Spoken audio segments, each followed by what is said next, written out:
when you have that mindset, or you're going down that like rabbit hole of these thoughts, is to acknowledge it and let it be, and tell yourself that you're safe. And that, because that way, if you like release it, because I had a like I would do that, but then I would also have moments of like, okay, just stop. Just like, no, acknowledge it and just let it flow.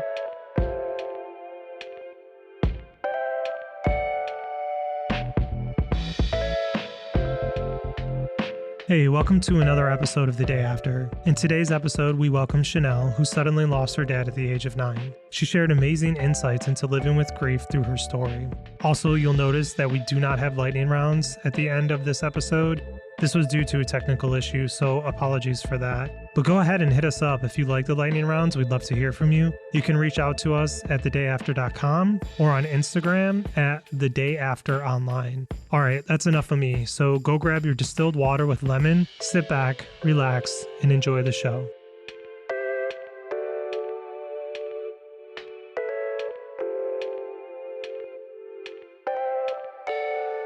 So, I lost my dad at a young age. I have dealt with a lot of loss, but I would say he was the first person that I was really close to that I lost. And I was nine, or no, sorry, not nine. I was 8 years old. And my brother was 4 when he passed away. So one thing, like obviously it sucks losing a parent when you're young, but sometimes I guess being older and thinking about like everyone else who's connected to my dad and thinking about my brother, he doesn't have a ton of memories. So even though it was only 9 years, that's something I'm very grateful for in a way. I was also, I was 9 years old, and my siblings were 4 and 5. Wow. So similar ages, and totally feel the same way with just like having that, those few more years of memories. But it's like, we don't really remember a lot. We have some memories, but it's hard, especially at that young age. Like we don't remember a lot of things from when we're young as it is, right. Let alone, your parent, which is kind of crazy. It is. When I was listening to, I can't remember the name of the episode, but you were touching on that a bit. I remember, well, your age. And then you mentioned there were a lot of like random connections that were similar to what I experienced too with my dad's loss. And you mentioned a family trip to Disney, and that was like our last family trip too before my dad passed away. Oh, wow. And that's, I would say, one of my favorite memories. My brother, it's kind of funny now because he always says that that trip didn't count because he doesn't remember. And now that he's a dad, he's like, let's go to Disney. I'm like, oh, maybe we should wait until Adriana's a little older. He's like, this is for me right now. He's like, I don't care about her. Just like joking around. The pictures we have are like the quintessential 90s photos with like the sneakers and the high socks and the glasses. I'm like, it's all coming back now. I literally could go back with my family and retake the same photo. I swear, weering the same exact outfits. Except we have better elastic in our socks now. I love that. So good. Mm-hmm. Oh gosh. It's a really good memory to have. And like one thing too, when I was younger, I remember my mom put us in, and like kudos to my mom. So I feel like therapy is much more, I guess, accepted, but more prevalent now. Back then when we were young, it's not so much, but she put us in this, the name of it makes me laugh. It's called like Storm Clouds and Rainbows in Buffalo. And grief counseling. And it was for kids who lost a parent or a sibling. So all the kids would go to one room, and they'd also do one-on-one therapy as well. And then all of the parents would go to the other room essentially. And I remember I brought up Disney a lot during that. And I recently found this box of, I guess, items that my mom had saved after my dad passed, like even sympathy cards and just a lot that was tied to his death. And in one of them was my intake. I sound like saying intake form, but basically the survey that they give you to just see how you're feeling. And for a kid, it was a lot of smiley faces or sad faces. And one of them is like, the questions was, are you scared to die? And I think it circled to 10, and like scared to sleep. And that was another one.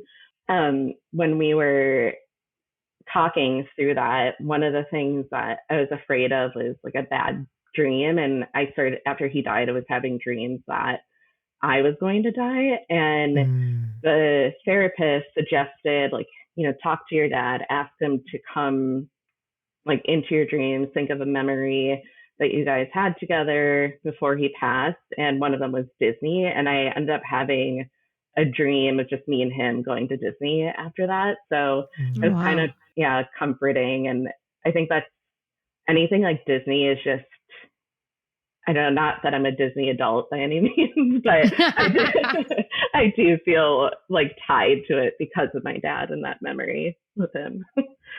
Now, how did your dad pass? Was it sudden, or did you guys know that it was coming? Very sudden. So he was having pains in his leg, and he went to the hospital. So I guess it was just like an excruciating pain. And it's one of those things too, because I was young, I wasn't at the hospital, where I almost feel every 5 years I forget all the ins and outs of what happened. And I don't know if it's a defense mechanism type of thing too. And just recently I was talking to my mom, like, I don't want to trigger you about everything, but I was also asking her to recount. And there were some things that she had never told me before too that like came up. And I think it was also a bit therapeutic for her because she was releasing certain things that she just kind of repressed. So he went to the hospital, had pain in his leg. They ultimately found out that it was a blood clot. And so I guess we're supposed to do surgery where it was I think they call it a butterfly that they're supposed to put in the valve to prevent the clot from going to the heart, the lungs, and then ultimately to the head. And they called the surgeon. He wasn't in that day, and we don't have any operating rooms. We can't really do anything about it. And it was getting worse, and his oxygen just started to get really low. And so they brought him to ICU. And my mom was telling me that he was like scared, and I think he may have felt that it wasn't going to go well, because she said he started crying on the way to ICU. And just, my dad was a big guy, so I don't know that anyone had really seen him cry before. And they didn't end up giving him the surgery. The surgeon never came to the hospital.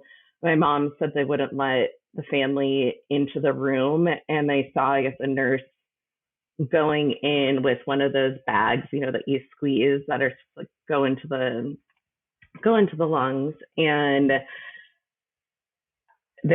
that's where no one really knows exactly what happened, because the nurse came out to my family and just said, "I'm sorry," and walked away. Oh my gosh. Yeah. And there was a lawsuit around it just because they really didn't do anything to prevent him passing away. And it, like, in the notes, the nurse notes, the nurse had written, "I think the patient is faking." And so and it's just infuriating hearing that, especially, his life could have been saved. My mom is so much more, like, when we talk about it, I get angry still about it. And my mom is a saint, and she has this mindset of, well, I hope that doesn't happen to any of one of their other patients, or I hope they take anyone that comes into their care more seriously and they learn from this, versus me, where I'm like, fuck these guys, Right. Yeah. Right. Like, to have that mindset, like, I'm still not there. When you were 9, or we'll say like more towards your teenage years, 13, did you know the circumstances of the death? Yeah, no, I think selfishly, I was just thinking about myself and not having my dad. And now later on in life, I was like, one day I called my mom because I was just thinking of my dad. I was like, holy shit, she lost the love of her life and had to take care of 2 kids. And she was telling me, how when she went in the room after he had passed, she was like shaking him and saying, what about the kids? What about the kids? And like just asking him to wake up. And like my brother too, I know he didn't fully understand because I remember it's weird how like I can't remember what happened yesterday, and there's other things that happen that are so visual still. Yeah. And I remember me and my brother were at the casket, and he said, when is dad going to wake up? So I just can't imagine like my mom having to, I know, field those kinds of questions and go through that, still show up to work like after X amount of time off, and just be in survival mode until me and my brother could essentially like care for ourselves. And I don't think that she necessarily grieved until later on in life when we were both able to care for ourselves, because I think that's how she coped, was having us, and like that was a distraction, taking care of us. And then at one point in life, she's taking care of my grandma. So I think that was kind of her clutch. And now I feel like she's starting to grieve more and release. Wow. And it's been how many years? It's been, oh my God, almost 30 now. Yeah. Just wild. Yeah. It seems to be a reoccurring thing that comes up is even if it's been years and years and years, there are folks who end up taking that much time to then finally start the process of actually grieving and healing from it. Yeah, absolutely. That's why I hate, and I'm sure each one of us probably heard it at least once, when people make comments like, you'll get over it, or you'll move on. And grief is always going to be there in you. It's not something that goes away. Like, yes, you get stronger and you learn like the survival mode and learn how to cope with things better and manage it. But when you lose someone that you love and adore and they're not there in your life, you're not like, oh, this is fine. Like, you don't get to that point. Yeah. Never. Yeah. How did the energy in your house shift after your dad passed? It's hard to say. Like, I remember me and my brother, even still, I think we manage our emotions very differently. And I didn't, like I mentioned how as an adult and looking back at things, I just look at everything different and how my dad was connected to every person in my family. And so I wasn't necessarily thinking like, oh, my brother is young and doesn't fully like understand everything that's going on. So when I had my moments where I'd break down and like missing dad, it was almost like I was going through temper tantrums because I didn't know what to do with what I was feeling. And my brother, seeing him not react or like really get super sad like I was frustrating to me. But I get it now, and I understand everyone deals with things differently. And I feel like my family also, like, we have a pretty close-knit family, but I feel like I was spending a lot of time like with my grandparents, stuff like that. Like, it was just, I don't want to say less time with my mom, but she was working again, like that survival mode and just trying to take care of 2 kids. And so there are a lot of times where my grandparents were stepping in to help support. And I'm also grateful for that because I know not everyone has relationships with their grandparents. And like, I adored them and was super close to my grandparents. So I think that just changed like the dynamic of, spending a lot of time with my mom, and, she was working and then, picking us from school, bringing us here, bringing us there. And yeah, like I said, I just can't imagine, like, when I look back at it, it's just heavy. And with the lawsuit too, so I never really asked a lot of questions about that. And I remember days my mom was like, oh, I have to go to court. And again, I never asked questions. And I think about that and like having to relive that over and over again, which she dealt with again while taking care of us. I just can't fathom that. And recently, when my grandma passed away, I feel bad because her basement kind of became everyone's storage unit. So we're all like going through stuff in her basement. And the one box that I came across had a lot of the court documents in it and all of her notes that she took, like notes from my grandma, the family. And it was hard for me to read everything. And I couldn't imagine like my whole family having to go through that. And again, I kind of answered all the questions I never asked about that. So that was difficult. And I just, like, I know I'm very repetitive, but I just can't imagine going through that. And it was actually touching too, because the other items in the box are some of the things, like just items like glasses and keychains and stuff that were my dad's. And when I went into school that first day after, being on bereavement, I was scared to go back. And I remember saying like, oh, I don't want everyone like asking me a lot of questions. And I remember my friend Kelly, who's still my friend today, she was kind of like my buddy when I got back. And I remember just sitting out in the hall with her and crying and like talking about my dad. And like, too, kids don't really understand what to do.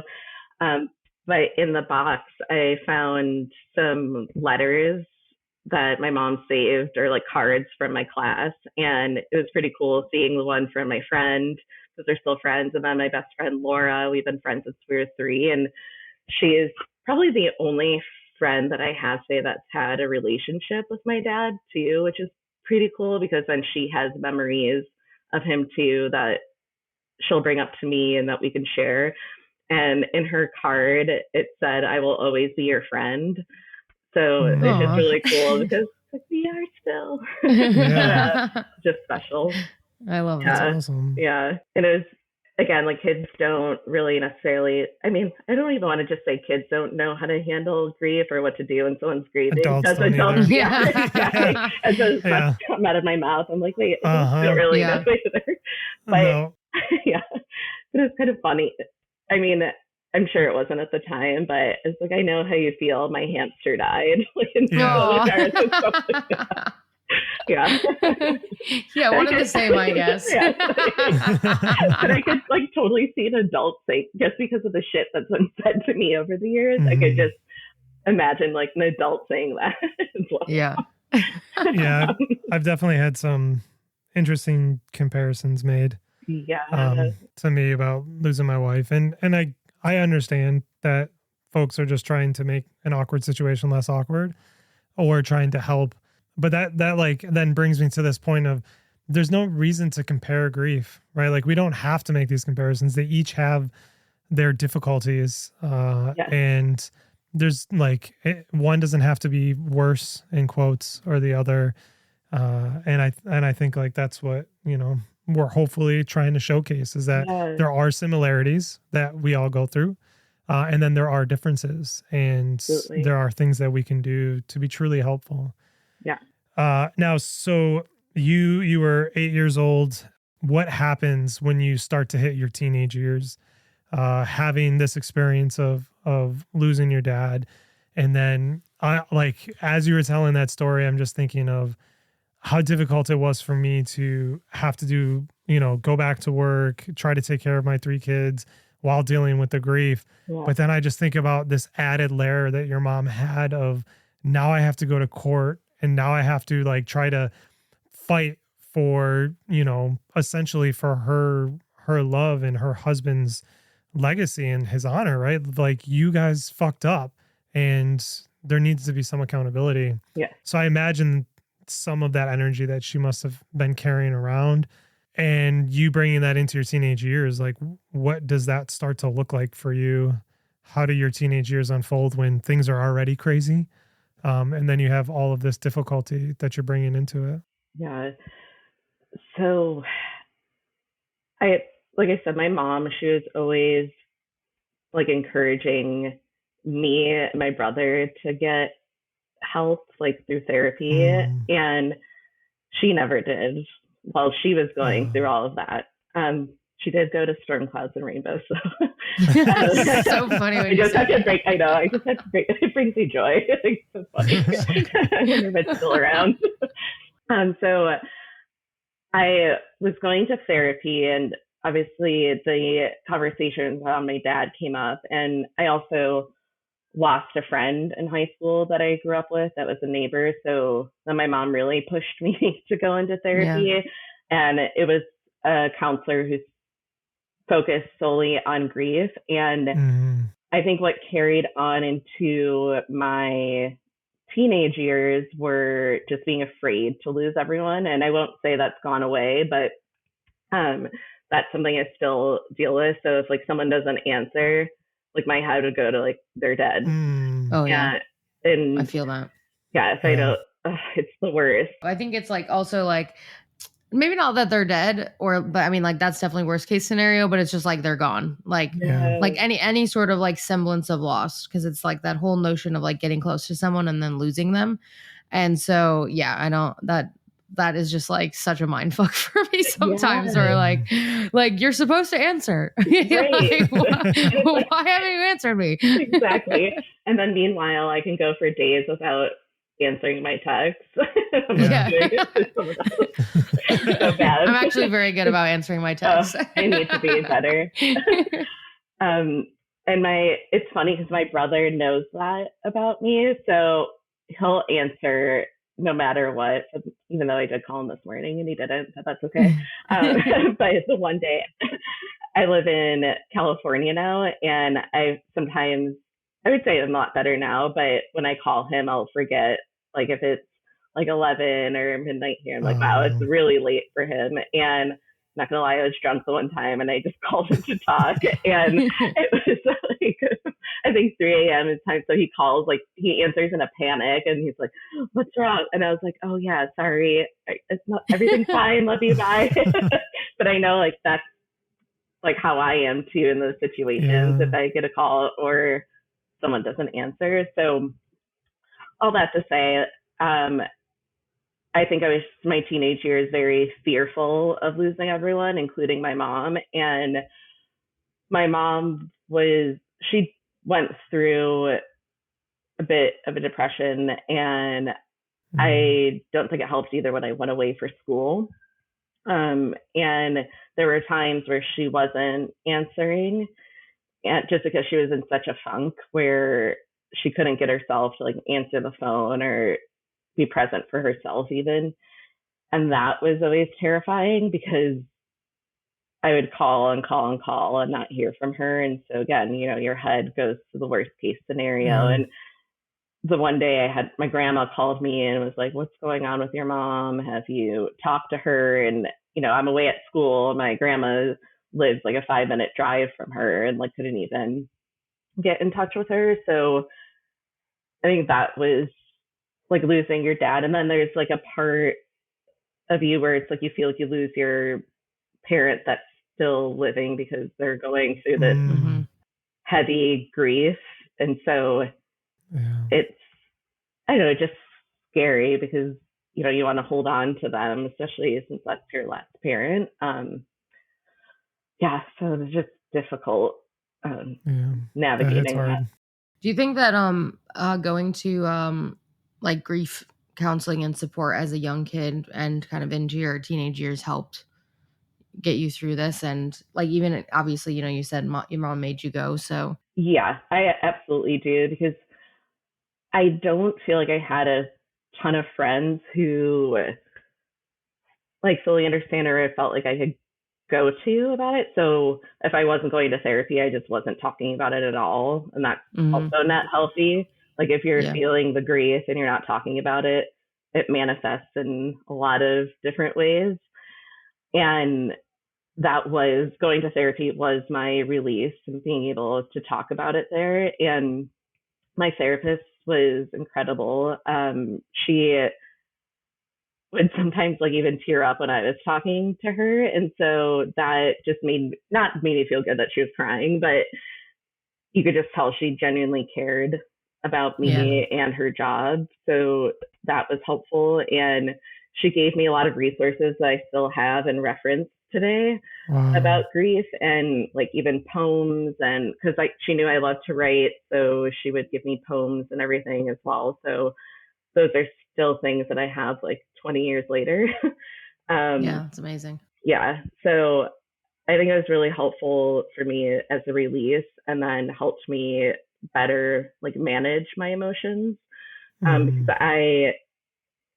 there would be times where I would just like break down and cry in school. I don't know, because I was really depressed, or, at a friend's house, we could be in the middle of like, I don't know, whatever, like watching a movie, and I just start crying. I remember that my friend Whitney was always really supportive, and she remembered my dad's birthday.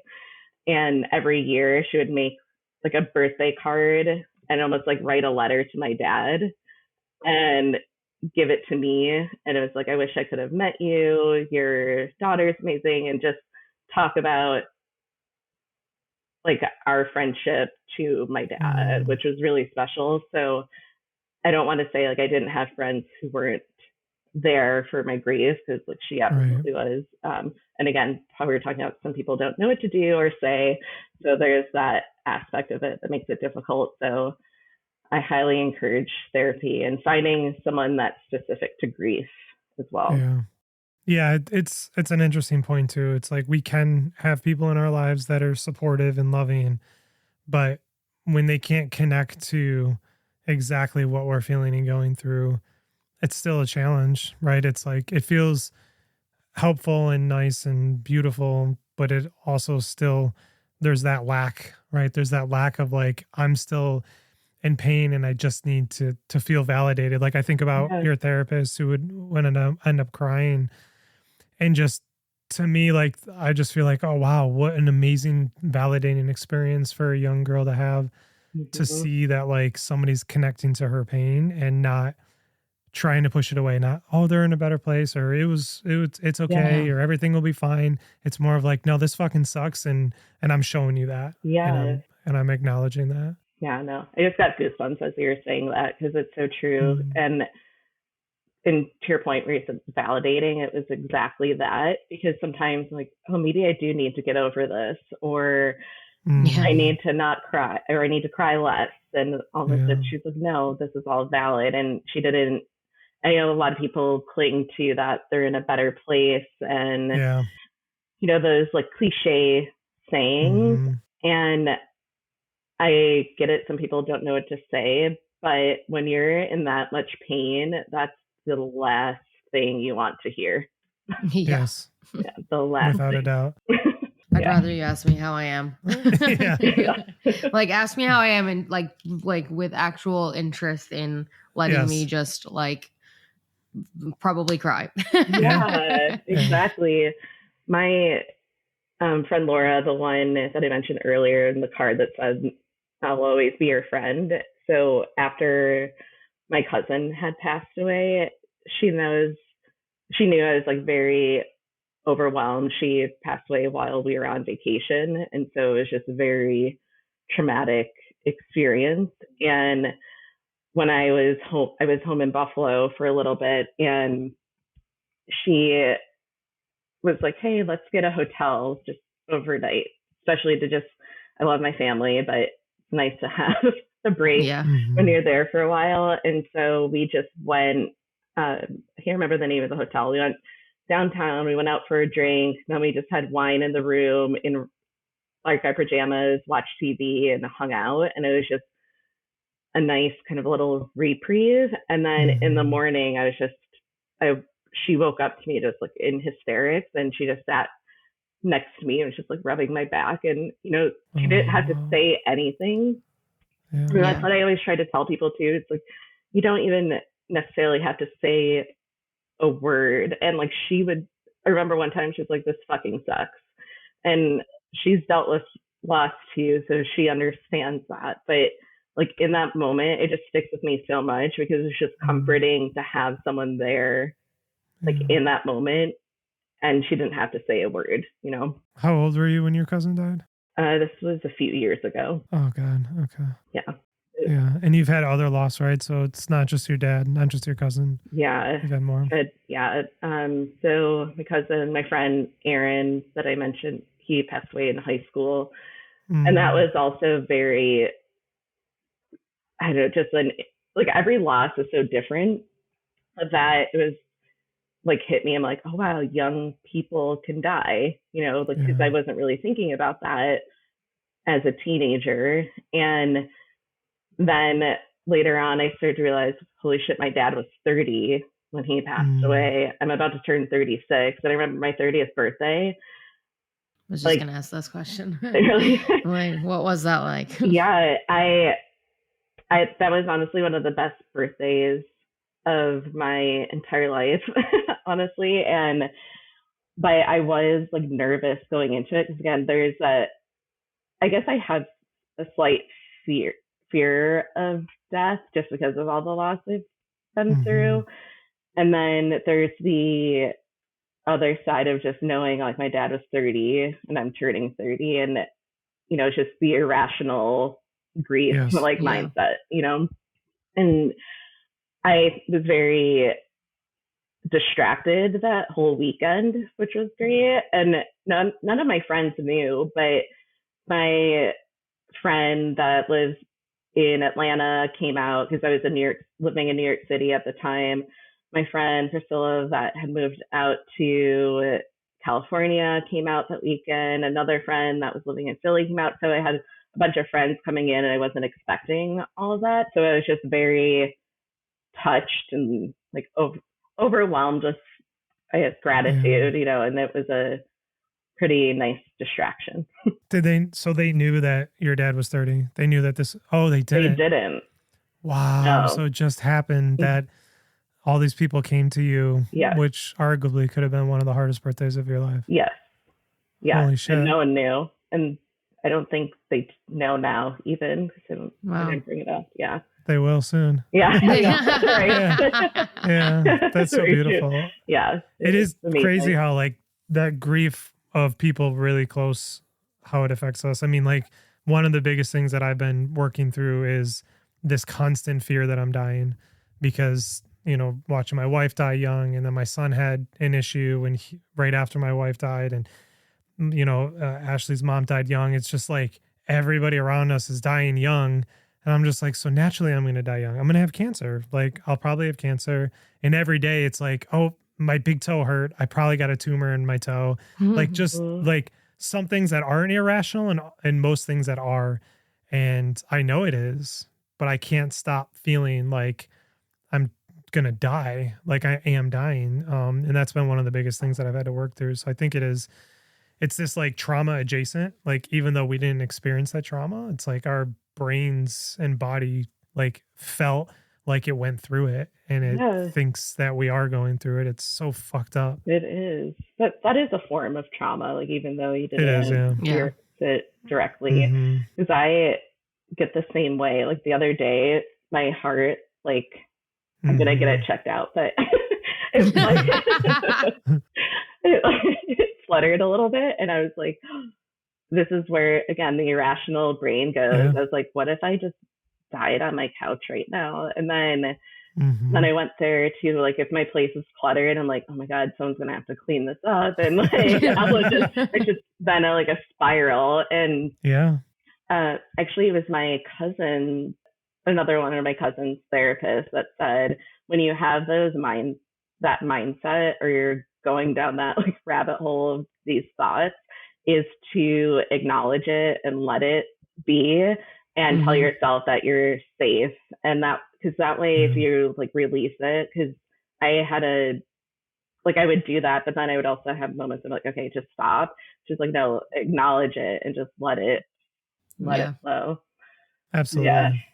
Yeah, we have to, otherwise like our bodies store it, right? And that's what I've been doing. I've been doing somatic therapy, which is just it's mind blowing how powerful it's been for me. And just using the body to release that trauma.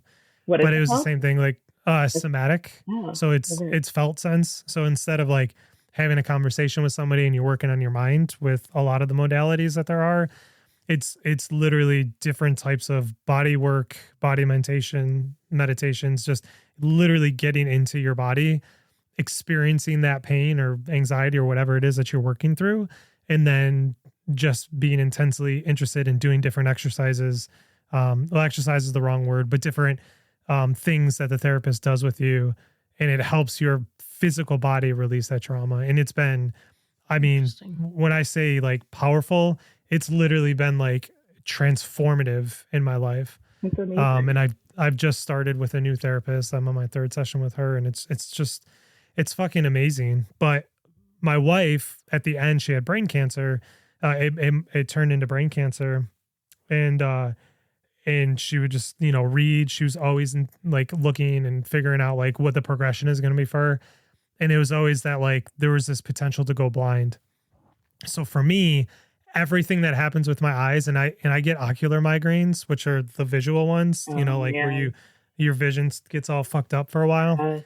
Anytime something happens with my eyes, I like go into full on panic attacks. And then it's like my body knows it, so it makes it worse, because watching her experience all that, and then like she started to have her vision fucked up, and like playing tennis, my eyes will get a little, they would like get blurry, or I'd look at the light, and then you have, the light in your eye for a little bit. Yeah. Full on panic attack where I'd have to stop, go to the side of the court, and just like sit down in like fetal position and calm myself down. It's crazy. It is. And how you're saying, like, that's the trauma and how it impacts your body. And then if you don't release it in whatever way that looks for you, it will come out some way, shape, or form in your body. Yeah, absolutely. So you're going through teenage years, and then I know like you mentioned like a lot of this of like the things your mom went through and all that stuff, but like as you're coming out of high school and coming into the college years, which we would call, basically like now you're like, what the fuck do I do with my life type of things. What did that look like for you? And was there ever any moments when you were moving into this next stage of your life that you looked back on that experience you had with losing your dad, and did it inform how you proceeded forward with your life? It absolutely did. And there were, I guess, like two sides of it. One, it was just like longing for my dad to be there to help guide me in addition to my mom. And then like him seeing everything that I was doing. And so it's the money that we got from the lawsuit that went towards my tuition. And so there is part of me that it felt weird with it, because like I didn't care about the money. I wanted my dad, and my one aunt said to me, like, to try to shift my mindset was, while he's not here, this is his way of like helping you out. And so I tried to think about that. And then throughout school, I would say I think it was a mixture of being homesick without necessarily wanting to go back home, but it's just like a new experience being away for the first time. And so I was a little depressed at first, and I would always like wish that my dad was around to like see me in school, but then I also used that as motivation to keep pushing through.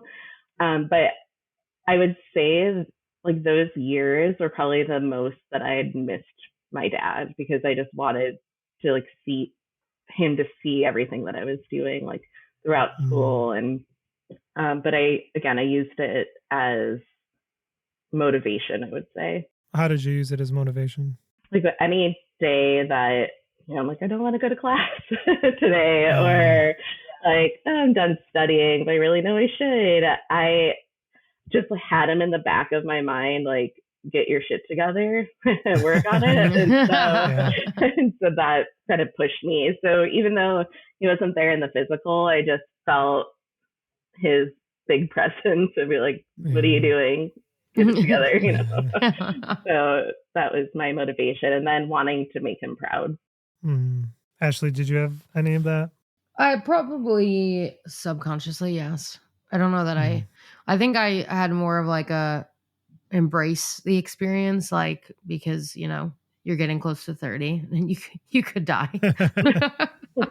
Like not and also not as literal or as like morbid as that sounds, but like as each year as I just turned 30 in January, but each year as I got closer to that, I think it was just more like literally, you know, you're tomorrow we could not be here. And so I think it kind of always made me just like take advantage of every opportunity, or, you know, every you know, every class I could take, or anything that I could do in school, personally or academically, definitely more personally, but you know, so like I had fun. But you know, like I graduated a year early and everyone was like, are you like, don't you want to like make sure you can like do all 4 years of college and like take advantage of, you know, college for 4 years? And I was like, no, like I'm gonna like, and then I ended up moving to Atlanta and took advantage of a job and like met, you know, all these other people, and always kind of with that mindset of like, you just never know like what could happen next. So I think that was like, it was like some of it was subconscious, like get up and like go to class and like, you know, do like make your mom proud. And then there was moments like when I was like going for graduation, I was just like, this sucks. Like they're not here. Like, you know what I mean? Like, why would I go to graduation? Like they're not even here to see it. And that was a little bit less. Like I still like put a very big smile on and went to graduation for the rest of my family, like as I do. But yeah, I think it's always been a little bit more like subconsciously for me. And I definitely don't go to therapy and like release my emotions in a somatic way. This is my therapy. Right. We'll get you there. Yeah. On the graduation piece, I had the same thought, and my family, so my mom, my brother, my grandma, and my aunt that came, and my mom and my grandma more so wanted to go. And when I got the cap and gown, I was like, can I just walk across the living room for you guys? Like I had the same thought. I'm like, it's not any different. Yeah, graduation is just is like all those happy moments or even sad moments that you kind of wish, at least to me, when you wish they were there. Yeah. But you know, yeah, I don't know that I like had that kind of notion of like, well, I mean, I went to class, so in case my dad's listening to this, which I know he is, I always went to class. Yeah, me too. Yeah, I was definitely not a good student. Maybe I just needed one of my parents to die early. No. Okay, CJ, I think that's like on the list of things not to say. Oh, that's right. That's right. Okay. Well, my parents don't listen to this, so it's okay. Oh my God. So there are two questions that I'm curious about. The first one maybe is easier than the second one, but is there anything that you have found over the years? I mean, it's been a couple decades or more, that you do, rituals you have to connect to your dad. You know, it's interesting to hear some of the ways that different people try to connect with their loved ones, or that they feel they are. And then the second thing would be how, like, now that you've gone through a lot of this, a lot of life, a lot of different stages of life, is this still impacting you, and how is it still affecting how you're living your life? Yeah. So I guess the first part, music is huge for me. It's also like my therapy, and I have a lot of memories like dancing around in my living room with my dad. And so sometimes I'll still do that as just like a stress reliever with him in mind. And actually, a few months ago, so there's a song by Naughty by Nature that I like can still visually see us dancing around to. And I just had, you know, Spotify, they do those daily mixes. And so I was doing that, and the song that came on was that Naughty by Nature song, and I was thinking about my dad. So it was just comforting, that it came on in that moment. So that's one thing. that I do. And whenever he was very into sports, like annoyingly so, because he was just always like so loud when any game was on. Was he a Bills fan as well? Yes, he was. Of and course he was. And he was really in. Are you a Bills fan too? I promise I do recruit more than just Bills fans as a guest on the podcast. I don't believe it. People are going to be like, I'm starting to see a trend here. That's great. I love that. We've experienced a lot of loss, okay? What can I say? So many ways. Yeah. So many ways. Trauma loves trauma. Yeah, exactly. The trauma bond. Yeah. In grief and the losses that the Bills face every year. I even remember my dad like growing up, because there was this little like built-in hutch at my grandparents' house, and I had my little corner in it that had like my crayons and whatever, and there was also this Bills cheerleading outfit and pom-poms. So whenever we'd go to my grandparents' house to watch the games, we had that. And my dad, I just remember him always looking at me and be like, "Don't get your hopes up." So I'm always like tough love. Yeah. And so they've been doing well, recently. And I'm just imagining like him up there like in shock. And my friend Laura, that I mentioned, her dad also was a Bills fan, and our families would watch the games together sometimes. And I just imagine them both like up there watching the games. And so that's what I like to think or envision. Yeah. And then, wait, what was the second part of the question? Yeah. Sorry. Yeah. Sorry. No, that's okay. How has the loss and really, I mean, kind of all the loss, I know we didn't get into all of it, but how has that continued to affect your life? Maybe the way that you view the world, the way that you move about the world and your life and some of the things that you do. Yeah. So similar to what you were saying, Ashley, I think it makes me appreciate life more. Like life is exhausting, but there's a lot to experience. And so I do kind of live with that lens on, especially like when I started to realize like, holy shit, my dad was 30 when he died. And when I was little, you think 30 is old. You're not thinking like, oh, that's young. And then losing my friend, that was probably, as a teenager, the biggest eye opener of like how short life really is.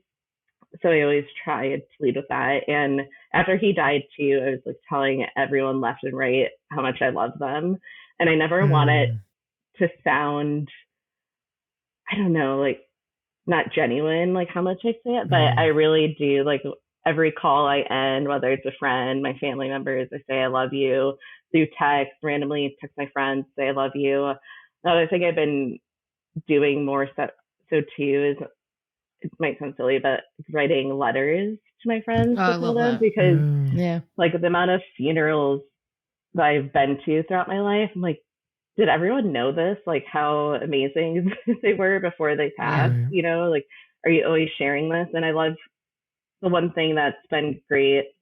It sounds weird saying that too. Great about funerals, is hearing the stories that you never heard too. And just like how much they're loved, and like, why do we wait for someone to die for that to happen? So I've been trying to do that more. I had someone one day be like think that I was suicidal because I was doing that, but it's like, no, I just letting you know like you're loved. Like, are you okay? It's like I could go both ways. Right. I just started reading Sheryl Sandberg's book Option B, and she talks a lot about that. Yes. Like, the cards thing, but also a lot of topics actually that we've talked about. But even just going back to like the age of 30, and like even before I turned 30, I was, or not even now, I'm still think I'm a young kid. And my mom had like 4 kids at the age of 31 when she passed. Yeah. So growing up, it was always like adult, like they're so old. Like, and now I'm like, oh my God, I'm 30. And it's like, when am I going to get cancer? Or like, yeah, like when am I going to get cancer? Not if my mom passed from breast cancer. And I definitely tell everyone I love them like more times than they probably even care to hear. But, when I die, they'll be really thankful that I did that. So that's what I tell myself. But yeah, like those like sentimental things I think are something that I just have always carried. And I think my mom liked to write cards and things like that. But I think that that's more of like the impact that losing my parents so young had on me. Maybe not so much that she did that or didn't do that. Right. I don't know. I can't actually remember what you do for work, and not to like talk about what you do for work, but do you think that you're like losing your dad at a young age had any impact on what you do? I don't think so. So I'm in marketing. Oh yeah, same. Yeah, really? Yeah. Oh, there we go. Yeah. That's awesome. I'm gonna have to take a poll on LinkedIn. Yeah, right? How many people work in marketing and had a parent die young? I know. I used to be like really upset that I wasn't like trying to cure cancer. Like I was like what a shitty kid I am that had a mom die of cancer, and I'm like not out here trying to like cure it. Yeah. Oh my God. It's not funny that you said that, but I've had the same like mindset of like, because before I wanted to be a pediatrician, and then in high school when I started doing some research around medical school, I was like, oh, I'm not dissecting a body. And it's like, this is not for me. And I was lucky that we had a lot of cool electives in high school, because I took some business and marketing classes. Yeah, I was like, oh, I think this is what I want to do. And I'm like pretty creative. And so that's how I got to where I was. But I still have a part of me where it's like, I feel like I need to be doing something that's helping others. Yeah. So I've been looking actually at, there's this grief camp out here for kids. And I've been thinking about doing, and it's free too, which is awesome, for the kids that are going. But it's just an 2 nights. And they talk about grief. So it's a little bit of like group therapy, nice. And do like crafts and things like that. So I'm like, okay, maybe that's how I can give back. Yeah. Yeah. Yeah. Yeah, I raise a lot of money and run a lot of 5Ks in honor of, that's awesome.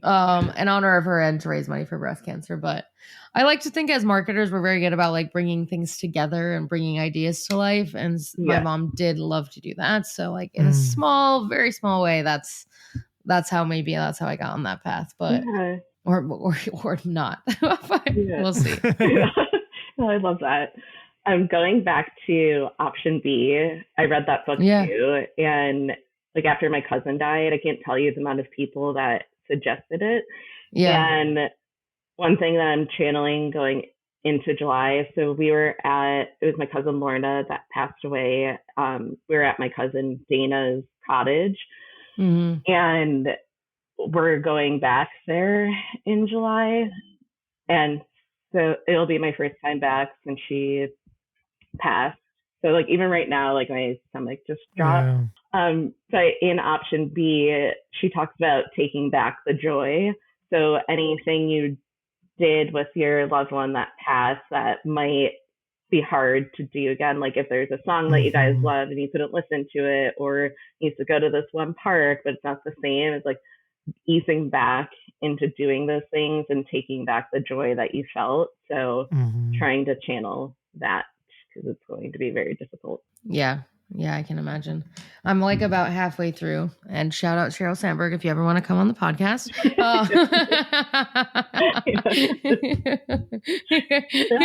awesome. Yeah, but I like that one of she was like on vacation with her husband's college roommates, and one of them was sick, and she just genuinely like asked them like how they were, and that person had just broke down. And so it just was kind of that piece, and also like the friends that actually ask questions and are like inquisitive and want to want to hear. It was just, it was just something that was so eye opening, because like we don't, you break your arm and like someone asks what happened, but when someone dies, we just like tiptoe around it and we don't want to talk about it at all. And honestly, like I feel like I read, it was like the kicking the elephant out of the room or whatever that chapter was. I feel like I just like reread those pages because it's just like so true.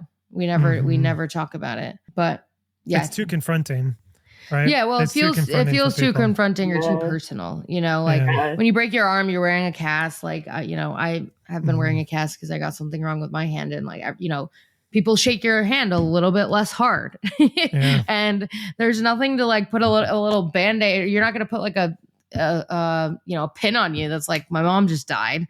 Right. But fuck it, maybe we should. I know. So it's like, seriously, then people will give you their seat on the train like they do when you're pregnant or something silly like that. But like, and just the silent ways that it impacts you. Like, I mean, like April 8th to May 6th is like the worst 20 something days every year. And it's not like it's like something, like the house burns down, but there's just like that, like it's that back of your head. And like, it's kind of like when things, when you don't address them and then they manifest themselves and just come out in other ways, it's like those 20 something days are just, everything is just not as good as it could be.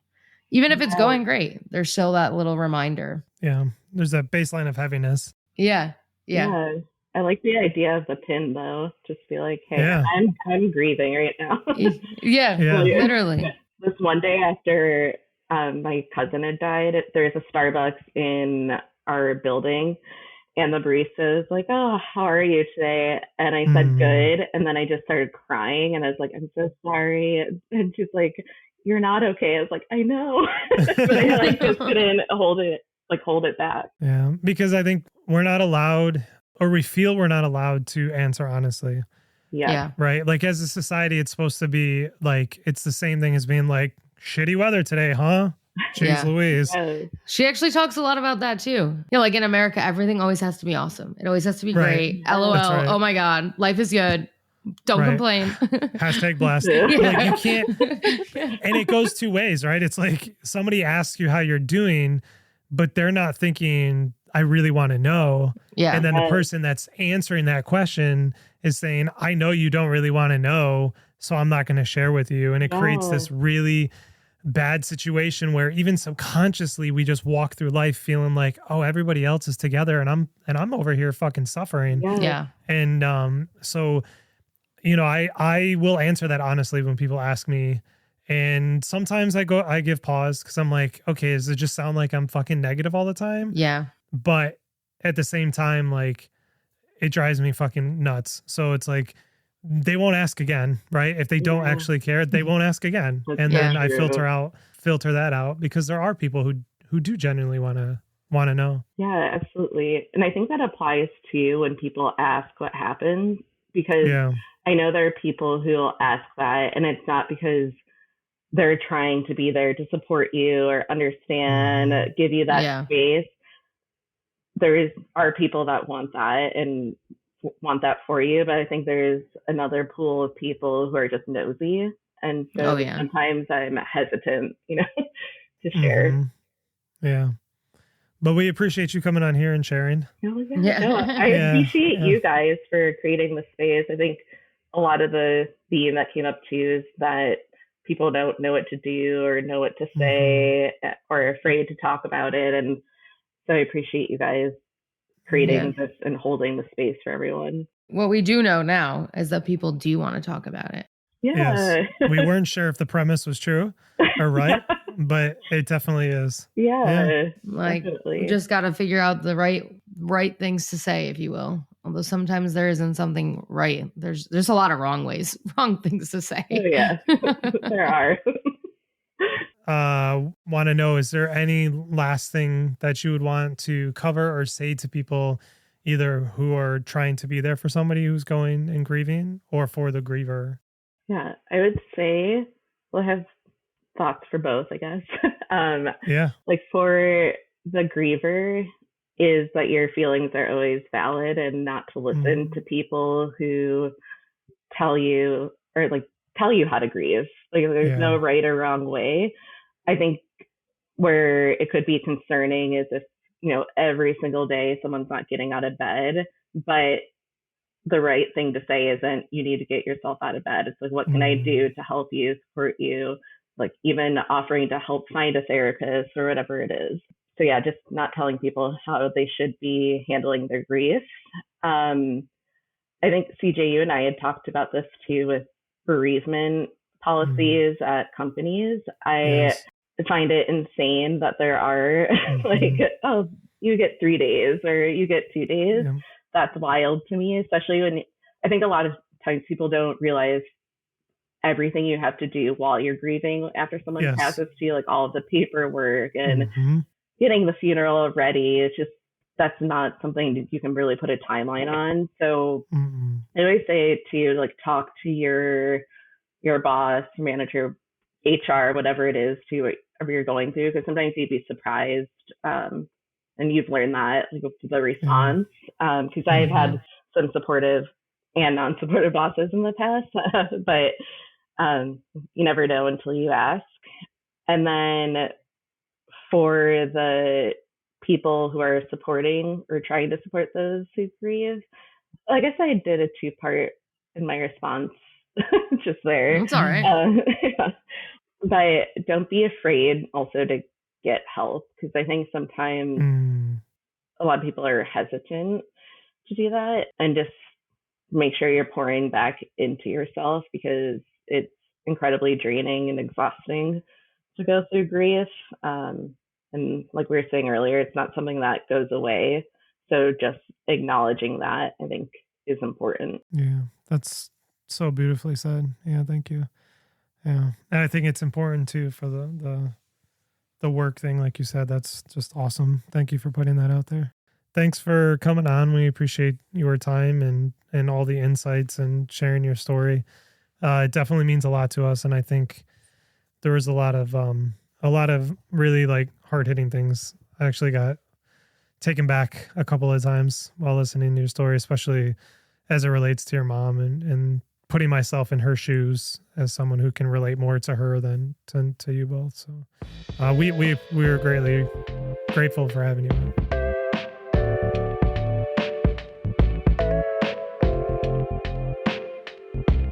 Thank you for listening to this episode of The Day After. You can find this podcast and more at our website at www.thedayafter.com. If you enjoyed this episode, we'd really appreciate it if you take a moment to leave us a review wherever you listen to your podcast.